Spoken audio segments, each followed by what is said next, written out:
దేవా రాజధానము స్వీకరింపుడు అని దేవబ్రాహ్మణ మాన్యముల్ విడచి భక్తిన్ సప్తపాదో దివేల విప్రాజ దఖండ భూవలయమెల్లన్ మీకు దానం భగిస్తున్నాం ఆ చంద్రధారార్థం వెళ్తామల. ఏది అమ్మ కంటే గొప్పదని, అమ్మ, ఆవు, ఇల్లు, ఈశ్వరుడు అనే దాన్ని C A T cat, D A G dog, P A G పిక్కులు చేసి అమ్మనేమో ముసలోళ్ళకి ఇచ్చేశారు. అమ్మలకల్లా అమ్మ ఆవునేమో స్లాటర్ హోమ్కి ఇచ్చారు కోసుకొని తినమని. ఆ ఇంట్లో ఒక దెయ్యం లాంటి టీవీని పెట్టుకొని క్యాబరే డ్యాన్సులు వేస్తా ఆ ఈశ్వరుడు అనేవాడిని ఈదిలోకి ఇస్తున్నారు. ఈది పోటీ వచ్చింది, నువ్వు ఆడ కాపలా కావయ్యా అని. అన్యాయం సార్.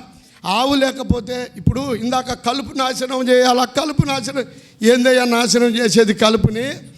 తల్లి పాల మీద ఎమ్మెల్యే గారు, తల్లి పాల మీద ఫస్ట్ రైట్స్ బిడ్డకి ఎట్లయితే ఉంటుందో భూమి మీద ఫస్ట్ రైట్స్ యానిమల్కే ఉంది, ఆ తర్వాత ఆవుకే ఉంది.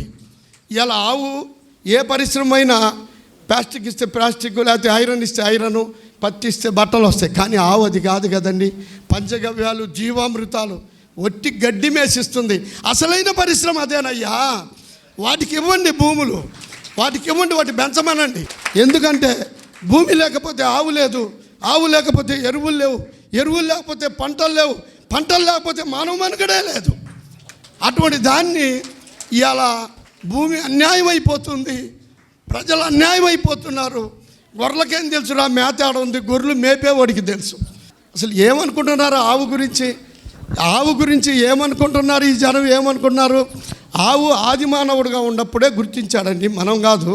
అన్ని జంతువులన్నింటినీ వేటాడుకుంటా పోయి ఈ ఆవు కాడికి పోయాలకి అది తీసుకుంటుంటే షెల్టరు, అది దాంకొని తింటున్న ఆహారం, ఆ నీళ్ళు, ఆ షెల్టర్ చూసి ఉరి ఇంత పరిశుభ్రంగా ఉంది, మనం చెట్టు తొర్రల్లో ఉన్నాం, కొండ గృహాల్లో ఉన్నాం, కాదు ఇటువంటి గృహాలు ఏర్పరచుకుందామని ఆది మానవుడు పరిపక్వం చెంది గృహాలు కట్టి వాటిని తినకుండా అది అమ్మ అనే పదాన్ని ఇచ్చింది ఆవు. అమ్మ మీరు నమ్మాలందరూ కూడా. ఇతర దేశాల్లో ఈ అంటారు, అమ్మ అనేది నోటితోటి అమ్మ అనే పదం ఇండియాలోనే ఉంది, ఆవే ఇచ్చిందండి. అది ఎందుకంటే మహమ్మదీయ పరిపాలనలో మనుగు వెన్న, మనుగు నెయ్యి రూపాయికి అమ్మినారు, అర్థం కదా. అట్లాగే దాని యొక్క తోలు నాణ్యాలు చేశారు, పిచ్చి తుక్కులకని ఎగతాలు చేశారు. తోలు నాణ్యాలు పిచ్చి తుక్కులకు కాదు, ఆయన నయా పైసా అన్నారు కదా. నయా పైసా అంటే నయా పైసా ఎమ్మెల్యే గారు ఆపమన్న దాకా నేను చెప్పాలా, మీరు దయచేసి. సభకు నమస్కారం. ఈరోజు ఈ సందర్భంగా ఆవు యొక్క గొప్పతనాన్ని, ఆవు చేసే మేలుని, తద్వారా భూమికి ఇచ్చిన తర్వాత ఆ భూమిలో నుంచి వచ్చినటువంటి అవుట్పుట్ని తిని ఆరోగ్యంగా ఉండటానికి దానికి సూచనలు ఇస్తూ ఈ విధంగా చేస్తే బ్రహ్మాండంగా ఉంటుంది, ఆరోగ్యంగా ఉంటాం, ఆయుష్గా ఉంటామని ఇది పెట్టినందుకు, ఇది సభ ఏమో చిన్నదేమో కానీ ఎమ్మెల్యే గారు ఉన్నారు చూసారా, ఆయనకి చాలా పెద్ద మనసు. ఎంత మనసు అంటే వాస్తవంగా ఒక్క మాటలో చెప్పాలంటే వారిని గనక ఈ పశుసంవర్ధక శాఖకి 2 సంవత్సరాలు మినిస్టర్ గనక ఇస్తే గౌరవ ముఖ్యమంత్రి గారు ప్రపంచం మళ్ళీ ప్రకాశం ఒంగోలు సాయి చూసేటట్టు చేస్తాం మేమందరం ప్రాణాలకి తెగించి. ఇవాళ వజ్రం భూమిలోనే ఉంటుంది, కానీ వజ్రాన్ని కనుక్కోలేకపోతే కనుక్కోనోడికి నష్టం వస్తుంది, కానీ వజ్రానికి నష్టం రాదు. అటువంటి వజ్రమే ఏలూరు సాంబశివరావు గారు. ఎందుకంటే ఎప్పుడో ఒకప్పుడు ఒకసారి మన యానిమల్ హాస్టల్ పెట్టాలని చాలా కృషి చేసి ఎంతో ముందుకొచ్చి అందరిని పిలిచి ఇచ్చేస్తే ఆ రోజు ఎంత ఆనందపడ్డామంటే ఈ పీరియడ్లోనే ఈ భూమికి పట్టిన, మనిషికి పట్టిన దరిద్రం పోద్దని సంతోషించాం. ఇందాక వారు అన్నట్టు వాస్తవంగా అయితే ఒకప్పుడు భూమి నిదానంగా తీసుకొని గోమూత్రాన్ని, పంచగవ్యాలను తీసుకొని నిదానంగా పెంచి, నిదానంగా అవుట్పుట్ ఇచ్చి, నిదానంగా చేసి బ్రహ్మాండంగా పెంచితే కోట్ల సంవత్సరాలు. ఇప్పుడు మనోళ్ళు దాన్ని గబగబా చేసి, గబగబా పెంచి, గబగబా తిని, గబగబా చచ్చిపోయేటట్టు చేస్తున్నారు. చాలా గొప్పది ఇది. 2 నిమిషాలే ఇది ప్రవక్తల ద్వారా వచ్చింది. ఇందాక వారు అన్నారు కదా, అమ్మ ఆవు ఏది అమ్మ కంటే గొప్పదని. అమ్మ ఆవు ఇల్లు ఈశ్వరుడు అనే దాన్ని C A T cat, D A G dog, P A G పిగ్గులు చేసి అమ్మనేమో ముసలోళ్ళకి ఇచ్చేశారు. అమ్మలకల్లా అమ్మ ఆవునేమో స్లాటర్ హోమ్కి ఇచ్చారు కోసుకొని తినమని. ఆ ఇంట్లో ఒక దెయ్యం లాంటి టీవీని పెట్టుకొని క్యాబరే డ్యాన్సులు వేస్తా ఆ ఈశ్వరుడు అనేవాడిని ఈదిలో బిగిస్తున్నారు. ఈది పోటీ వచ్చింది, నువ్వు ఆడ కాపలా కావయ్యా అని. అన్యాయం సార్, దీన్ని మార్చాల్సిందే. ఆదినాథ దేవాలయం శత్రుంజయ ముఖద్వారాన ఆవు యొక్క గొప్పతనాన్ని అక్బర్ చక్రవర్తి రాశారు సువర్ణాక్షరాలతోటి. దాని తర్వాత దీన్ని పశు సంవర్ధక శాఖను పెట్టింది టీపు సుల్తాన్. ఎందుకు పెట్టి ఎట్లా అంటే ఆయన చంపిన తర్వాత ఓడించి బ్రిటిష్ వాళ్ళు ఎంక్వైరీ పెట్టారు. అరే వీళ్ళ దగ్గర మరపడవలు లేవే, యుద్ధ నౌకలు లేవే, వీళ్ళు మనల్ని ఇంత ముప్పతిప్పలు ఎట్ట పెట్టినారా, ట్రాన్స్పోర్ట్ ఎట్ట చేశారా అని పెడితే అది ఎడ్ల బండ్ల మీద అని తేలింది. అందుకని ఆ తర్వాత కూడా వాటిని ప్రోత్సహించి కలెక్టర్కి మ్యాజిస్ట్రేట్ పవర్లు ఇచ్చి సంతలు పెట్టి, సంతలు అంటే అయ్యే సంతపేటలు, సంతమాగులూరు, సంతనూతలపాడు, ఇవన్నీ సంతలు పెట్టి రైతులకు ప్రోత్సాహక బహుమతులు ఇచ్చి పోషిస్తే ఇలా సంతలు లేవు, సెలెక్టర్ లేదు, ఏమీ లేదు. ఫస్ట్ ఫిరంగి చేసింది ఎడ్ల బండ్ల మీద. మీరు చరిత్ర చూసుకోండి. ఎడ్ల బండ్ల మీద రాజా హరిశ్చంద్ర చక్రవర్తి ఉన్నప్పుడు రాజ్యాన్ని దారాదత్తం చేసేటప్పుడు ఏమన్నాడయ్యా అంటే హరిశ్చంద్రుడు విశ్వామిత్రుడు గారికి, దేవా రాజధానము స్వీకరింపుడు అని దేవబ్రాహ్మణ మాన్యములు విడచి భక్తిన్ సప్తపాదో దివేల విప్రాజ దఖండ భూవలయమెల్లన్ మీకు దానం భగిస్తున్నాం ఆ చంద్రధారార్థం వెల్కమల. ఎందుకంటే భూమి లేకపోతే ఆవు లేదు, ఆవు లేకపోతే ఎరువులు లేవు, ఎరువులు లేకపోతే పంటలు లేవు, పంటలు లేకపోతే మానవ మనుగడే లేదు. అటువంటి దాన్ని ఇవాళ భూమి అన్యాయం అయిపోతుంది, ప్రజలు అన్యాయం అయిపోతున్నారు. గొర్రెలకేం తెలుసురా మేత ఆడ ఉంది, గొర్రెలు మేపేవాడికి తెలుసు. రైలు కిందకి తోలితే పోతాయి, బస్సు కిందకి పోతాయి, కానీ పొలం తీసుకెళ్ళి మేపితే పోతాయి. కానీ ఈ ప్రభువులు మనల్ని పరిపాలించేవాళ్ళు మేధావులను పిలిచి, మేధావులు అంటే ఏం కాదండి, 200 సార్లు కనిపెట్టారు ఆ బల్బుని. 200 సార్లు ప్రయోగం చేశాడు. చివరి ప్రయోగం లేకపోతే బల్బు లేదు.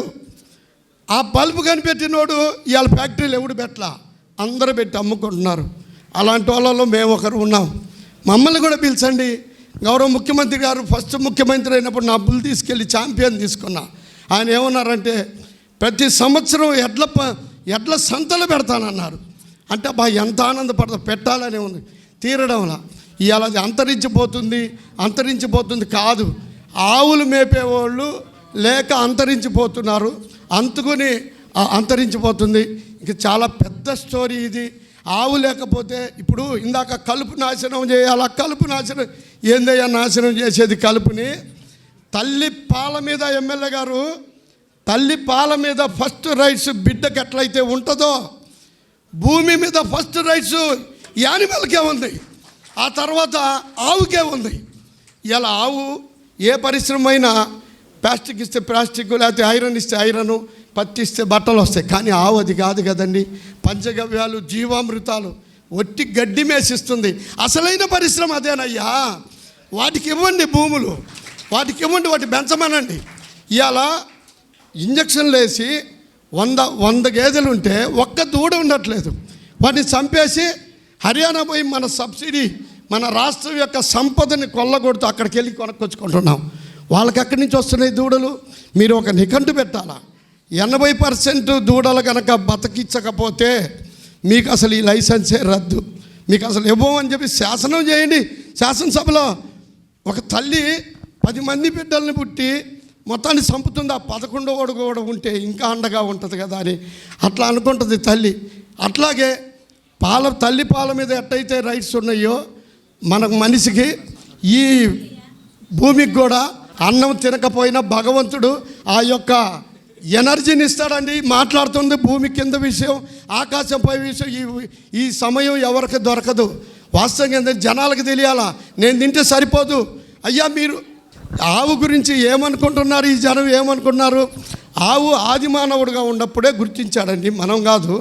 అన్ని జంతువులన్నింటినీ వేటాడుకుంటా పోయి ఈ ఆవు కాడికి పోయాలకి అది తీసుకుంటుంటే షెల్టరు, అది దాంకొని తింటున్న ఆహారం, ఆ నీళ్లు, ఆ షెల్టర్ చూసి ఉరి ఇంత పరిశుభ్రంగా ఉంది, మనం చెట్టు తొర్రల్లో ఉన్నాం, కొండ గృహాల్లో ఉన్నాం, కాదు ఇటువంటి గృహాలు ఏర్పరచుకుందామని ఆది మానవుడు పరిపక్వం చెంది గృహాలు కట్టి వాటిని తినకుండా అది అమ్మ అనే పదాన్ని ఇచ్చింది. ఆవు అమ్మ. మీరు నమ్మాలందరూ కూడా. ఇతర దేశాల్లో ఈ అంటారు. అమ్మ అనేది నోటితోటి అమ్మ అనే పదం ఇండియాలోనే ఉంది, ఆవే ఇచ్చిందండి. అది ఎందుకంటే మహమ్మదీయ పరిపాలనలో మనుగు వెన్న మనుగు నెయ్యి రూపాయికి అమ్మినారు, అర్థం కదా. అట్లాగే దాని యొక్క తోలు నాణ్యాలు చేశారు, పిచ్చి తుక్కులకని ఎగతాలు చేశారు.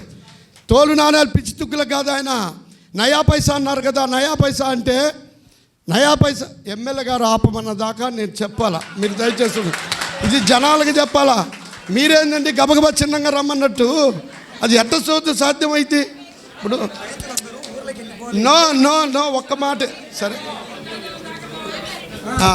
ఇప్పుడు తోలు నాణ్యాలు అన్నారు కదా, నయా పైసా అంటే కొత్త పైసా అమ్మ. అంతకుముందు డబ్బుతో కొనాల్సిన పనే ఉందని, ఇప్పుడు ఆ డబ్బు మీద I promise to Berar the some of 500 అని అంటే నేను వాగ్దానం చేస్తున్నాను, ఇది ఎవరి దగ్గర ఉంటే వాళ్ళ దగ్గర 500 ఉన్నట్టు అని వాగ్దానం చేశారు కదా. అప్పుడు ఆయన ఏమన్నారంటే, ఇది ఒక్కటే అయిపోయింది. ఏమన్నారంటే మేడం, ఏమన్నారంటే నా జంతు చర్మాన్ని వృధా చేయకుండా దాని మీద నా ముద్ర వేసి నడుపుకోండి అని బంగారం అంతా కొల్లగొట్టారు.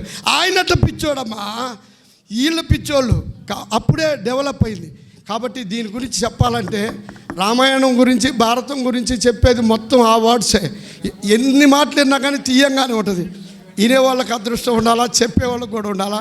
దయచేసి మళ్ళీ సమయం వస్తుంది, అప్పుడు ఎక్కడో మాట్లాడతాను. దేవుడు నా దగ్గర 1000 ఆవులు ఉన్నాయి, 1000 ఆవులు ఉన్నాయి నా దగ్గర, 1000 ఆవులు.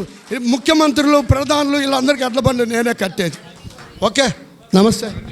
మరిన్ని అప్డేట్స్ కోసం బ్యాక్ టు రూట్స్ యూట్యూబ్ ఛానల్ని సబ్స్క్రైబ్ చేసుకోండి.